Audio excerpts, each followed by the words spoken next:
नमस्कार.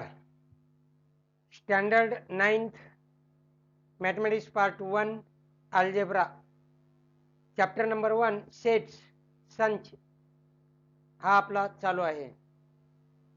मागील व्हिडिओमध्ये आपण Venn diagram, subset, universal set and complement set याबद्दल माहिती पाहिलेली आहे. आता आपण या सर्वांचा विचार करून सर्वांचा उपयोग करून प्रॅक्टिस सेट 1.3 मधली उदाहरणे सोडवू आपण. तर प्रॅक्टिस सेट 1.3 क्वेश्चन नंबर 1 बघा काय आहे. First question, if a is equal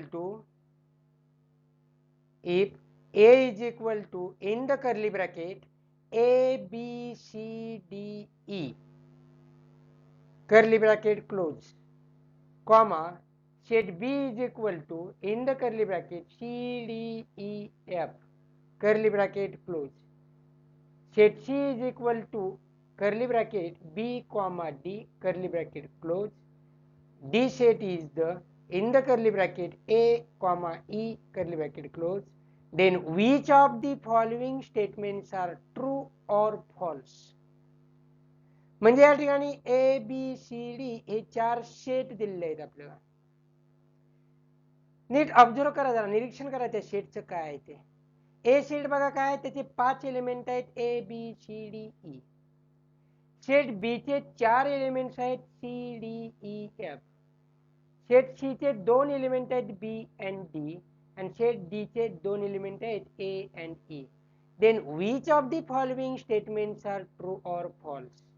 तर आम्हाला खाली काही ते स्टेटमेंट्स दिले आहेत, त्यातली ट्रू ऑर फॉल्स आपल्याला ठरवायची, सत्य किंवा असत्य ते ठरवायचे. डायरेक्ट सत्य असत्य ट्रू फॉल्स सांगू नका, ते कसे आले का आले ते विथ रिझन आपण सांगण्याचा प्रयत्न करायचा. तर बघा या ठिकाणी फर्स्ट स्टेटमेंट काय आहे, C is subset of B. पहिले स्टेटमेंट काय, C is subset of B. हे सिंबॉल कशाच आहे, सबसेटचा सिंबॉल आहे. C is subset of B. C हा B चा उपसंच आहे. आहे का नाही बघायचे, आपल्याला ठरवायचंय. C बघा, C चे एलिमेंट काय आहेत, B आणि D आहेत. B आणि D कुणाचा उपसंच आहे, तो सबसेट आहे B चा. हे बी या मध्ये हे बी आणि डी असतील तर म्हणायचं तो हे काय आहे, ट्रू आहे, अदरवाइज फॉल्स. बघा सी चे काय आहेत, बी आणि डी. ते बी मध्ये आहेत का पहा, बी आहे का बी मध्ये, नाही. डी आहे पण बी नाही. म्हणजे हा सी हा बी चा सबसेट आहे का रे, नाही. कारण सी चे सर्व एलिमेंट हे बी मध्ये असणं गरजेचं आहे, पण तो या ठिकाणी काय आहे, फक्त डी हा एकमेव एलिमेंट हा बी चा एलिमेंट आहे. बी हा एलिमेंट सेट बी मध्ये नाही, म्हणून या ठिकाणी काय म्हणणार, फॉल्स म्हणणार. फॉल्स. का फॉल्स रे, element B in set C is not in set B. म्हणजे सी मधला बी हा एलिमेंट सेट बी मध्ये नाही, म्हणून हे स्टेटमेंट काय झालं, फॉल्स स्टेटमेंट. सेकंड स्टेटमेंट काय पहा, A subset D. A is subset of D. कोण सबसेट पाहिजे, ए. कुणाचा, डी चा. म्हणजे मोठा कोण, ए का डी पाहिजे, डी पाहिजे, ए छोटा. पण या ठिकाणी बघा ए चे element A B C D E 5 element आहेत, डी ला 2च एलिमेंट आहेत. ए आणि ई यामध्ये आहे, ए मध्ये पण आहे, पण आम्हाला या ठिकाणी ए मोठा आहे, या ठिकाणी आहे डी लहान आहे. पण आम्हाला सांगितले ए हा सबसेट डी चा आहे का, आहे का रे. ए चे सगळे एलिमेंट डी मध्ये पाहिजे आहेत का, बघा ए चा ए डी मध्ये आहे, ए चा बी आहे का, नाही. एक नाही म्हणजे बाकीचं बघायचीच गरज नाही.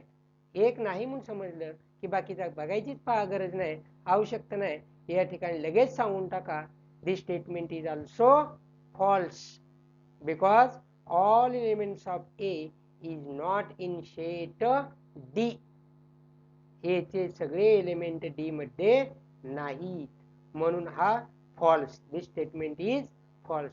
Then third statement is D subset B. D subset B म्हणजे कोणाचे एलिमेंट कोणामध्ये आहेत का पाहिजे सांगा मला. या डी चे बी मध्ये आहेत का पाहिजे. पण डी चे सगळे बघायचे बी मध्ये आहेत का. डी चे एलिमेंट काय आहेत ए आणि ई. हा ए पहिला एलिमेंट बी मध्ये आहे का बघा. नाही, पहिलाच एलिमेंट नाही म्हणजे पुढे बघायचीच आवश्यकता नाही. सरळ सांगून टाका this statement is also false because element A in set D is not in set B. बरोबर. पुढचा ए आहे, ई आहे पण हेच नाही ना, पुढचं बघण्याची आवश्यकताच नाही. पुढं फोर्थ स्टेटमेंट बघा. D subset A. D subset A. D चे एलिमेंट ए आणि ई ते मध्ये आहेत का बघा. डी चा ए मध्ये आहे का. आहे. ई ए मध्ये आहे का. आहे. दोन्ही एलिमेंट डी चे ए मध्ये आहेत म्हणजे डी हा ए चा सबसेट आहे. म्हणून this statement is true. This statement is true because all elements of set D is in set A. D चे सर्व घटक सेट ए मध्ये आहेत म्हणून दिस स्टेटमेंट इज ट्रू. हे सत्य आहे. पुढं next B subset A. B बघा C D E F subset A म्हणले म्हणजे सी हा बी चा पहिला एलिमेंट ए मध्ये आहे का. आहे. डी ए मध्ये आहे का. आहे. ई आहे का. आहे. एफ आहे का. नाही. बाकी सगळे आहेत पण एफ नाही म्हणजे एफ एलिमेंट नाही म्हणून this statement is false. This statement is false. म्हणून काय म्हणणार false because element F in set B is not in set A. समजलंय सगळ्यांना. ठीक आहे. पुढं sixth number C subset A. C subset A. बघा C चे एलिमेंट A मध्ये आहेत का. B एलिमेंट पहिला आहे का A मध्ये. आहे. सेकंड एलिमेंट D आहे का. आहे. दोन्ही एलिमेंट सी चे ए मध्ये म्हणजे सी हा ए चा सबसेट आहे का. आहे. सी हा ए चा उपसंच आहे. Therefore this statement is true because all elements of set C is in set A. समजले. हा पहिला प्रश्न आपण पाहिला. सेकंड क्वेश्चन आपण पाहू. Second example. Take the set of natural numbers. बघा काय म्हटलंय. Take the set of natural numbers from 1 to 20 as universal set and show that set X and set Y using Venn diagram. एक universal set घ्यायला सांगितलाय. तो कोणता आहे. Natural नंबरचा आहे आणि तो कसा आहे 1 to 20 या नंबरचा आहे. आणि तुम्हाला सेट एक्स आणि वाय हे दोन दिलेत या ठिकाणी. ते सेट आपल्याला वेन डायग्रामच्या माध्यमातून आपल्याला दाखवायचे आहेत. पहिल्यांदा आपण या ठिकाणी युनिव्हर्सल सेट लिहू. आपण universal set is denoted bye you. You अक्षराने यू कॅपिटल लेटरने दाखवला जातो. काय सेट तो नॅचरल नंबर्स. नॅचरल नंबर म्हणजे नैसर्गिक संख्या. आणि दुसरं काय दिलंय 1 to 20 1 ते 20 म्हणून start from 1 1 2 3 4 dot dot dot there last is the 20 असे 1 ते 20 पर्यंतच्या संख्या लिहायच्या. कर्ली ब्रॅकेट क्लोज करायचा. हा झाला युनिव्हर्सल सेट. सेट एक्स काय आहे बघा तुम्हाला दिलेला. Set X is all small X such that X belongs to N. X ही नॅचरल नंबर आहे. आणखी काय X is greater than 7 less than 15. 7 पेक्षा मोठे आहे 15 पेक्षा लहान आहे. 7 पेक्षा मोठ्या आणि 15 पेक्षा लहान असे नॅचरल नंबर लिस्टिंग मेथड मध्ये लिहू आपण या ठिकाणी. x इज इक्वल टू 7 पेक्षा मोठ्या म्हणजे 8 आला. 8 9 10 11 12 13 14 15 येईल का? नाही, लेस दॅन 15 म्हणले, म्हणून हे 7 पेक्षा मोठी 8 आली आणि 15 पेक्षा लहान 14 आली. 8 to 14 हा आपला काय आला? सेट एक्स आला. आता हा आपल्याला काय करायचा आहे? युनिव्हर्स याच्यातून आपला व्हेन डायग्राम ने दाखवायचा आहे.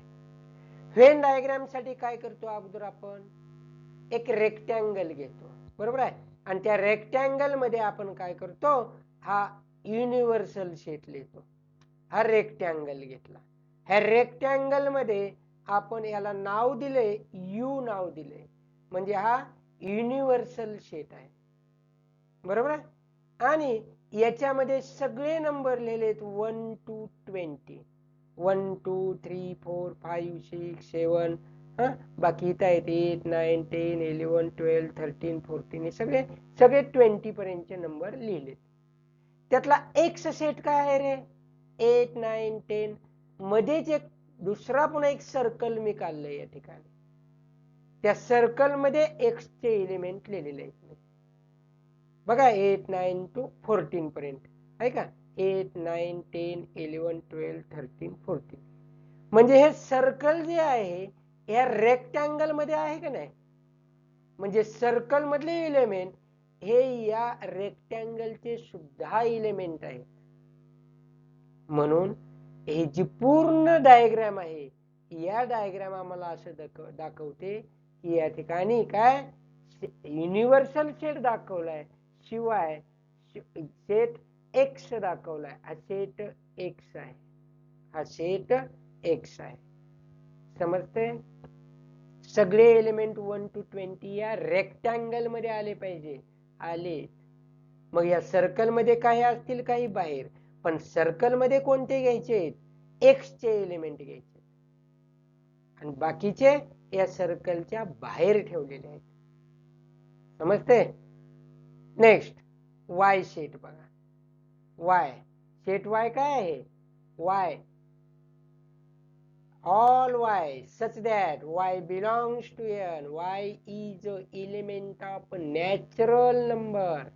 Y is a natural number. कसा पण तो आणखी y is prime number from 1 to 20. म्हणजे y हे सगळे नॅचरल नंबर आहेत, शिवाय ते कसे आहेत? प्राइम नंबर आहेत. कुठपासून कुठपर्यंत? From 1 to 20. मग प्राइम नंबर लिस्टिंग मेथड मध्ये सांगा मला, पहिला प्राइम नंबर कोणता? 2 येईल. 2 3 5 7 झाले आपल्या पाठीमागं. 2 3 5 7 त्यानंतर पुढचा कोण? डायरेक्ट 11 13 त्यानंतर कोण? 17 त्यानंतर 19 ते लिहू आपण या ठिकाणी. हा यू सेट तर आहेच आपला ओरिजिनल मूळचा 1 to 20 वाला लिहिला. त्यानंतर वाय सेट लिहितोय बघा. 2 3 5 7 11 13 17 19 हे प्राइम नंबर आहेत फ्रॉम 1 to 20, म्हणून 20 च्या पेक्षा कमी वाला 19 आहे, मग 19 आहे, म्हणून या ठिकाणी हे लिहिलेले आहेत. हे दाखवायचं आता आम्हाला कशी? व्हेन डायग्रामच्या माध्यमातून. म्हणजे आधी रेक्टँगल काढावं लागेल. या ठिकाणी जसं दाखवलं तसंच आहे. या ठिकाणी रेक्टँगलला काढावं लागेल. ह्या रेक्टँगल मध्ये हे सगळे एलिमेंट लिहिले, त्यातले वायच्या एलिमेंटला सर्कल केले, ते वेगळे लिहिले, यातच लिहिले पण ते त्याला सर्कल केलेलं आहे. 2 3 5 7 आहे ना, 11 13 17 19 याला नाव दिलं वाय सेट. आणि हा पूर्ण यू सेट आहे. हा युनिव्हर्सल सेटला यू नाव दिलं. त्या रेक्टँगलच्या बाहेर नाव दिले ते का कॉर्नरवर. आणि याला या सर्कल मध्ये हे जे काय काढलंय आपण इलिप्स, यामध्ये आपण त्याला नाव दिलेलं आहे वाय. कोणतेही आकृती इथं कोणत्याही दाखवलं, चौकट जरी एक दुसरी आतमध्ये काढली तरी तुम्ही चालेल, छोटा रेक्टँगल काढला तरी चालेल आतमध्ये, तर हा वाय दाखवलाय. आणि हा याही ठिकाणी याचं एक्स नाव आतमध्ये दिलेलं आहे. समजते? काय अडचण नाही? चला पुढे नेक्स्ट एक्झाम्पल. Third example. हा युनिव्हर्सल सेट दिलेला आहे. 1 2 3 7 8 9 10 11 and 12 those are the elements of that set. Set P दिलाय 1 3 7 10 हा P सेट दिलाय. Then show the set U, P and P dash. P dash म्हणजे काय रे? Complement of P. P सेटचा कॉम्प्लिमेंट सेट म्हणजे पूरक संच. हे आपल्याला व्हेन डायग्रामच्या माध्यमातून दाखवायचं आहे. तेच आहे आता जी आपली मागची फिगर झाली तीच फिगर आहे, वेगळं काहीही नाही. युनिव्हर्सल सेट पूर्ण लिहायचा. त्या युनिव्हर्सल सेट मध्ये एक सर्कल काढून त्याच्यात हे नंबर लिहायचे जे त्या रेक्टँगल मध्ये आहेत पण या P मध्ये नाहीत, असे P च्या बाहेर असतील, त्या सर्कलच्या बाहेर. ते सर्कलच्या बाहेरचे म्हणजे P डॅश काढू. या ठिकाणी आपण हा U आहे आपला, हा P सेट आहे आपला, आणि या ठिकाणी बघा हा P डॅश म्हणजे कोणते सांगा मग आता? P डॅश म्हणजे कॉम्प्लिमेंट ऑफ P, जे U चे आहेत पण P चे नाहीत असे एलिमेंट, जे युनिव्हर्सल सेट मध्ये आहेत पण P या सेट मध्ये नाहीत. हा 1 P मध्ये आहे त्यामुळे घ्यायचा नाही. 2 U मध्ये आहे पण P मध्ये नाही, तो घ्यावा लागेल. 3 दोघांमध्ये आहे. 7 दोघांमध्ये आहे. 8 युनिव्हर्सल मध्ये आहे पण P मध्ये नाही, तो घेतला. 9 युनिव्हर्सल मध्ये आहे पण P मध्ये नाही, तो घेतला. 10 दोघात आहे, ते घ्यायचा नाही. 11 युनिव्हर्सल मध्ये आहे पण P मध्ये नाही, असा एलिमेंट.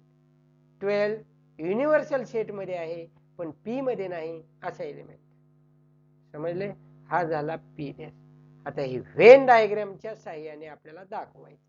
ही व्हेन डायग्राम, हा पूर्ण सेट आहे तो U सेट आहे. यात सगळे एलिमेंट येतील 1 to 12. त्यातले 1 3 7 10 1 3 7 10 हे P सेटचे एलिमेंट आहेत. तो आपण एका सर्कलने दाखवलेला आहे. आणि P डॅश म्हणजे उरलेले एलिमेंट इथे बाहेर लिहिलेत मी. हा उरलेला म्हणजे सेट काय रे? सर्कलच्या बाहेरचा पण युनिव्हर्सल सेटच्या आतला.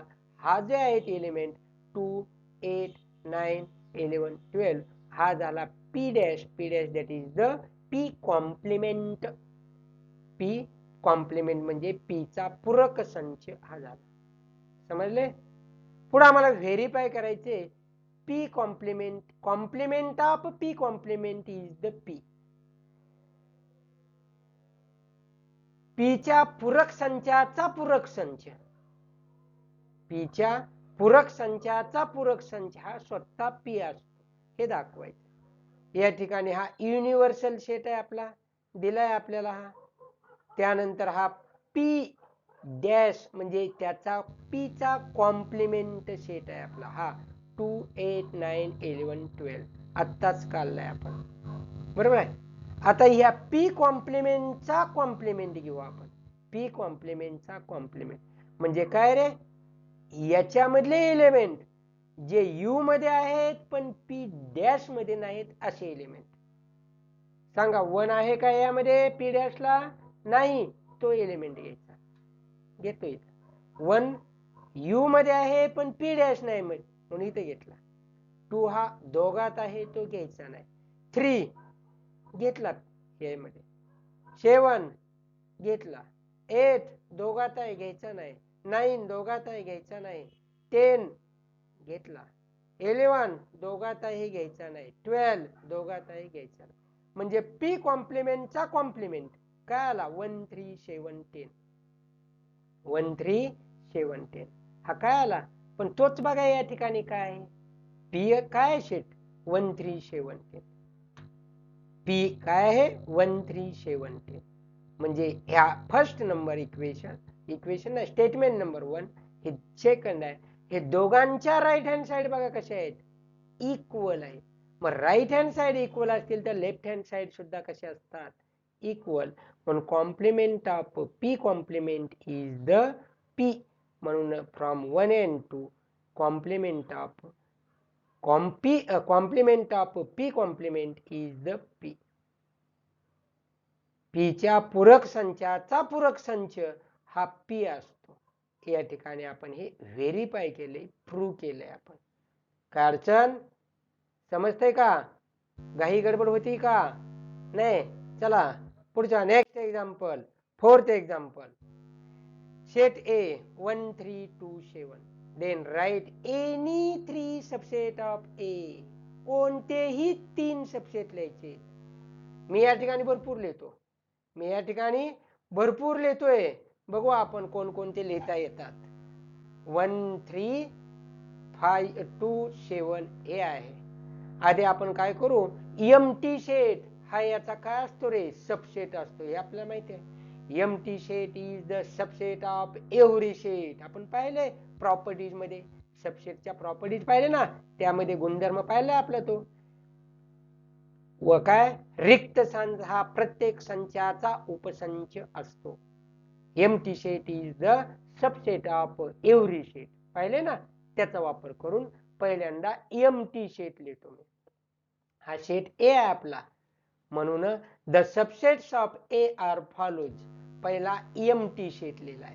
लिहिला का? Empty set is denoted by 5. पुढं सिंगल एलिमेंट असणारे किंवा अगोदर एक एलिमेंट असणारा 3 2 7 हे सिंगल एलिमेंट असणारे सेट घेतले. तुम्हाला एनी 3 म्हणले, तुमचं उत्तर खरं तर याच ठिकाणी संपलं. 1 2 3 बाद झाले. एवढेच लिहिले तुम्ही तरी तुमचं उत्तर संपले. किंवा हे कोणतेही 3 लिहा, एनी 3 म्हटले. पुढे मी डबल एलिमेंट असणारे घेतले, सगळेच लिहिलेत माझ्याकडे, जेवढे उपलब्ध होतात तेवढे मी लिहिले. एवढे लिहू शकतो आपण. पुढे 1 3 हा हे 1 3, पुन्हा 1 2 1 7 लिहिले इथपर्यंत. पुढं 3 2 3 7 लिहिले.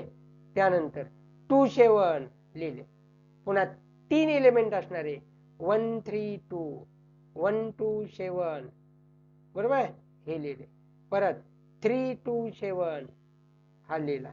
त्यानंतर 4 एलिमेंट असणारे 1 3 2 7 एवढे लिहू शकतो. तुम्ही या सगळ्यामधले कोणतेही 3 तुम्ही लिहायचे. 3 लिहायला सांगितले तेवढेच लिहायचे. मी हे तुम्हाला माहितीसाठी म्हणून इतके लिहू शकतो आपण, एवढे लिहू शकतो. तुम्ही कोणतेही 3 लिहायचे. फिफ्थ क्वेश्चन बघा काय आहे. Write the subset relation between the sets. Write the subset relation between the set. खाली काही सेट्स दिलेले आहेत, त्यामध्ये तुम्हाला काय करायचंय, सबसेट रिलेशन लिहायचंय. सबसेटचा संबंध लिहायचा, कोण कुणाचा सबसेट आहे. P is the set of all residents in Pune. P या लेटरनं कोणता सेट आहे, रेसिडेंट्स इन पुणे, पुण्यामध्ये राहणाऱ्या रहिवाशांचा संच. M is the set of residents in Madhya Pradesh, मध्य प्रदेशात राहणाऱ्या रहिवाशांचा संच. I is the set of residents in Indore. B is the set of residents in India. H is the set of residents in Maharashtra. तुम्हाला याच्यावरून काय करायचंय, सबसेट रिलेशन लिहायचे. कोण कुणाचा यातला सबसेट आहे सांगायचे. मला एक सांगा, P म्हणजे पुणे आहे, M म्हणजे मध्य प्रदेश आहे, I म्हणजे इंदोर साठी दाखविले, B is denoted by India आणि H is denoted by Maharashtra. याच्यात तुम्हाला दिसतंय पुणे म्हटलं की पुणे हे कशामध्ये आहे, महाराष्ट्रात आहे का महाराष्ट्रात. आणि महाराष्ट्र कशात आहे, इंडियामध्ये आहे. पुणे हे महाराष्ट्रात आहे, महाराष्ट्र हा इंडियात आहे. बरोबर आहे. पुढं इंदोर हे मध्य प्रदेशात आहे, इंदोर ही मध्य प्रदेशात आहे आणि मध्य प्रदेश हा कुठं आहे, इंडियात आहे. मग या सगळ्यामध्ये विचार केला तर सगळ्यात मोठा सेट कोणता असेल रे, सगळ्याला सामावणारा. पुण्याला पण सामावून घेतो, मध्य प्रदेशला पण सामावून घेतो, इंदोरला पण सामावून घेतो, इंडियाला स्वतःलाही सामावून घेतो, महाराष्ट्राला पण सामावून घेतो, असा इंडिया आहे. म्हणजे इंडियामध्ये पुणे पण आहे, महाराष्ट्र पण आहे, इंदोर पण आहे आणि मध्य प्रदेश पण आहे. बरोबर आहे. शिवाय पुणे हा कशात आहे, महाराष्ट्रात पण आहे. आधी पुणे आणि महाराष्ट्र या दोघांमध्ये बघू. पुणे आणि महाराष्ट्र या ठिकाणी काय लिहितो मी? The residence in Pune are also residence in Maharashtra. पुण्यामध्ये राहणारे लोक महाराष्ट्रात आहेतच ना, पण महाराष्ट्रात राहणारे पुण्यात असतीलच असं आहे का रे? पुण्याच्या बाहेर पण इतर शहरामध्ये, इतर खेड्यामध्ये असू शकतात ग्रामीणला. म्हणून या ठिकाणी पुणे काय residence in Pune are also residence in Maharashtra. Therefore P is a subset of H. पुण्यासाठी P लेटरनं दाखवलंय आणि महाराष्ट्रासाठी H लेटरनं दाखवलंय, म्हणून P is subset of H. समजलंय? पुणे महाराष्ट्रात आहे. अजून पुणे कुठं आहे? इंडियात पण आहे. पुण्याबद्दलच अगोदर लिहू आपण. पुन्हा the residence in Pune are also residence in India. म्हणून P is a subset of इंडियासाठी कोणतं लेटर आहे इथं? B लेटरनं दाखवलंय. P is a subset of B. Pune महाराष्ट्रात आहे, पुणे इंडियात आहे, पण महाराष्ट्र सुद्धा कुठे आहे रे? इंडियात आहे. The residence in Maharashtra are also residence in India. समजतंय का? म्हणून महाराष्ट्र हा H लेटरनं दाखवला आहे आणि H is the subset of B. B म्हणजेच इंडिया. समजले? आता इंदोर आणि मध्य प्रदेश या दोघांमध्ये रिलेशन घेऊ. इंदोर मध्ये राहणारे कुठे राहतात? मध्य प्रदेशात राहतात.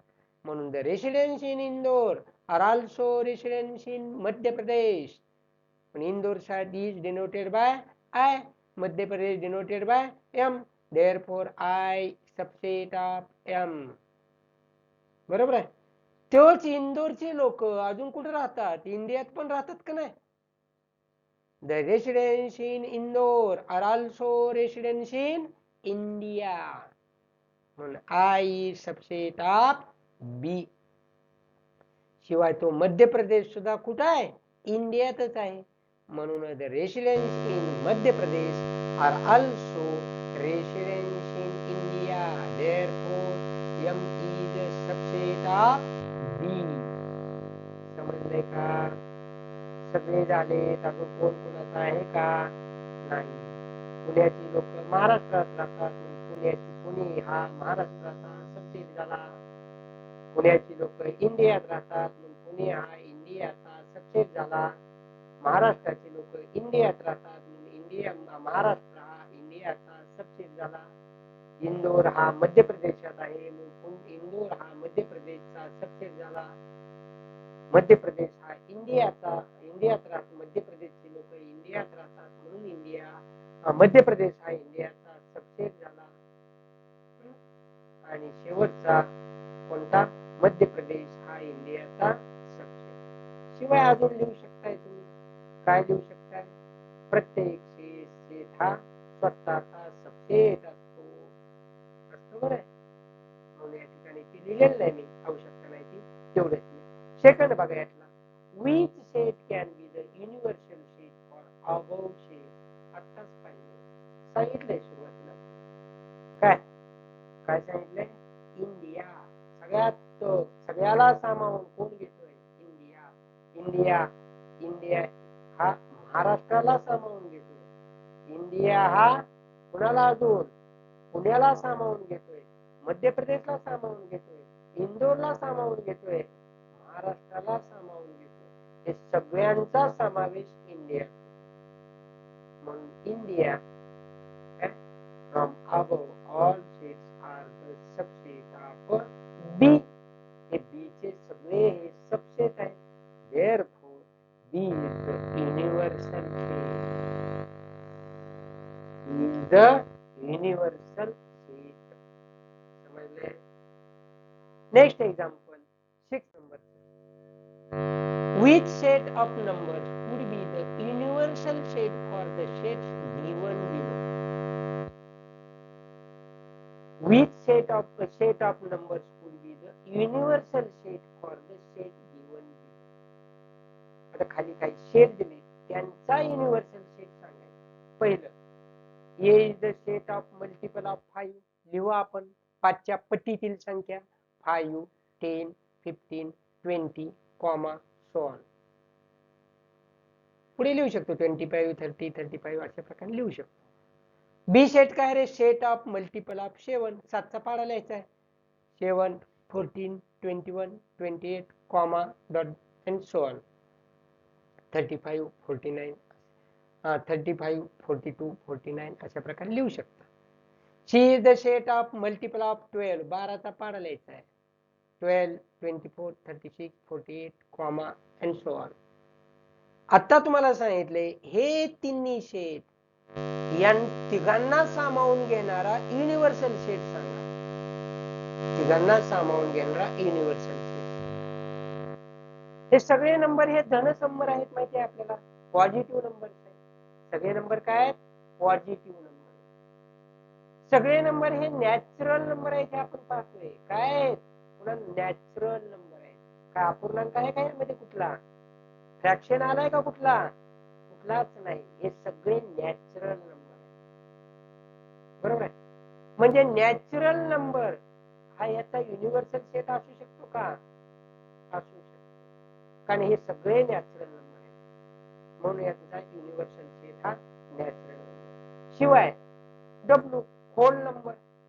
होल नंबर म्हणजे झिरोला सामावून करतो आणि सगळे नॅचरल नंबर, तो सुद्धा ह्याचा युनिव्हर्सल सेट असू शकतो. तो म्हणतात झिरो कुठे आहे sir?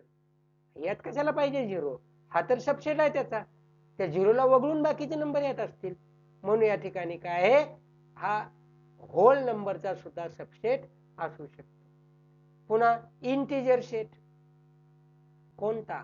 Integer set. Integer set हा सुद्धा याचा काय असेल? युनिव्हर्सल सेट असेल. रियल नंबर आला हा सुद्धा त्याचा काय असतो? Universal set. हे सगळे रियल नंबर आहेत ना, कारण नॅचरल नंबर हे रियल नंबर असतात, होल नंबर हे रियल नंबर असतात, and integers are also real numbers. तो सुद्धा असू शकेल. पण आपण या ठिकाणी तीनच लिहू. आपण sets A B C are subset of n that is natural numbers, w that is whole numbers, as well as integers I that is the integers. Second बघा काय आहे? therefore any of the sets n w and I is the universal set for the sets a b c. कारण n w I चे हे सगळे a b c हे subset आहेत. म्हणून ह्या n w I पैकी कोणताही सेट त्याचा युनिव्हर्सल सेट असू शकतो. सेकंड बघा त्यातलं काय लिहिले? पी काय आहे? Set of integers which are multiples of 4. 4च्या पटीतील संख्या. असं काय सांगितलंय का पॉझिटिव्हच आहेत किंवा निगेटिव्हच आहेत? 4च्या पटीमध्ये सगळंच असू शकते. 4 into 0 तो सुद्धा असू शकतो. म्हणून मी अशा ठिकाणी अशा पद्धतीने लिहिलाय. इकडे -12 म्हणजे -3 into 4 मायनस इथं काय -8 म्हणजेच -2 into 4 -1 into 4 0 into 4 1 into 4 2 into 4 3 into 4 असे. Set of all even square number. Even square number. Even square. Even number कोणते? 2 4 6 यांचे स्क्वेअर. म्हणजे ते कसे येणार? t is equal to 2 square 4 square 6 square comma so on. 2 square is 4 4 square is 16 6 square is 36. समजते? हे number हे आणि हे या दोघांना सामावून घेणारा कोणता सेट आहे? नॅचरल नंबर मध्ये हे आहेत, पण हे आहेत का रे सगळे नॅचरल नंबर मध्ये? नाही. म्हणून n हा त्याचा युनिव्हर्सल सेट असू शकत नाही. n चे हे सबसेट नाही. हा आहे पण हा नाही. दोघे असले पाहिजे. पुढे n नंतरचा आपला होल सेट घेऊ आपण. Whole number set of whole number w. w मध्ये काय असतो? 0 आणि पुढे नॅचरल नंबर 1 2 3 4.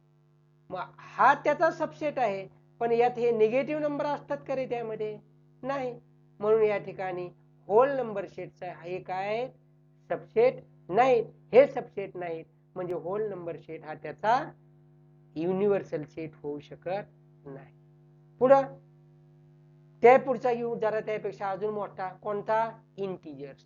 इंटिजर्स मध्ये काय असतात? 0 असतो ऑल पॉझिटिव्ह नंबर्स असतात, पॉझिटिव्ह नॅचरल नंबर्स असतात, आणि या ठिकाणी काय असतात, निगेटिव्ह नंबर सुद्धा असतात, असा सेट. मग त्यामध्ये काय असते, मग त्यामध्ये हा 0 पण आला, हे पॉझिटिव्ह पण आले, हे निगेटिव्ह पण आले, ऑलरेडी हे पॉझिटिव्हच आहेत ते सुद्धा आले. म्हणून आय सेटचा हे सगळे काय आहेत, पी आणि टी हे सबसेट आहेत.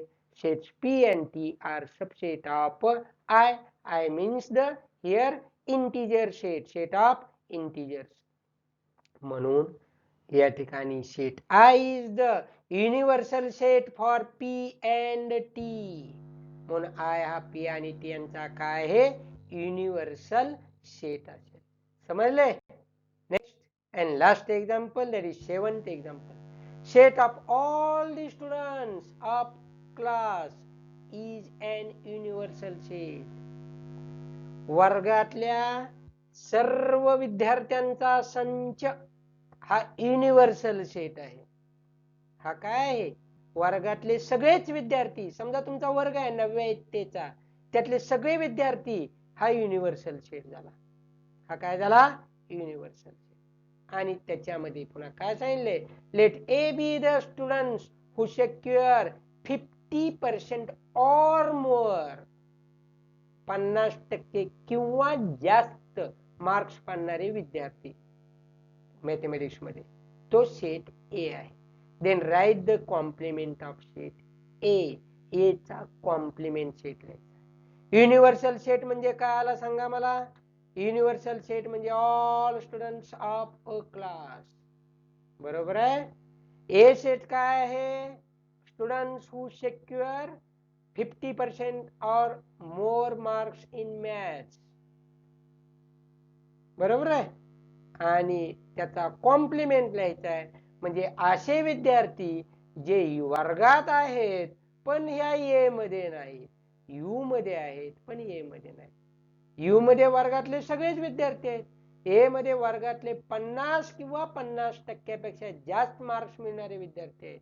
मग राहिले कोण रे शिल्लक खाली, जे विद्यार्थी 50% कमी मार्क्स पाडतात असे विद्यार्थी, म्हणजे students who secure less than 50% mark, तो म्हणजे कॉम्प्लिमेंट आला एचा.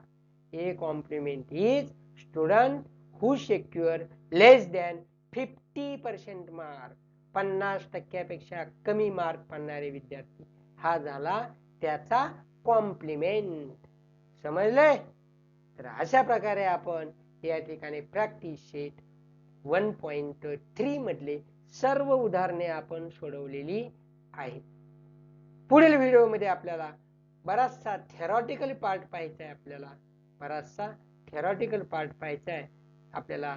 या ठिकाणी बराचसा म्हणजे त्यामध्ये आपल्याला पाहायचं आहे की त्याच्यावरच्या क्रिया आहेत, या सेटवरच्या ऑपरेशन्स ऑन सेट्स काय असतात ते आपण पुढील व्हिडिओमध्ये पाहू. आपण ऑपरेशन्स ऑन सेट्स. तर आज एक ठिकाणी आपण इथंच थांबू. आपण अभ्यास करा, सराव करा, व्हिडिओ पुन्हा पुन्हा पहा, व्हिडिओना लाईक करा, व्हिडिओना शेअर करा आणि चॅनलला सबस्क्राईब करा.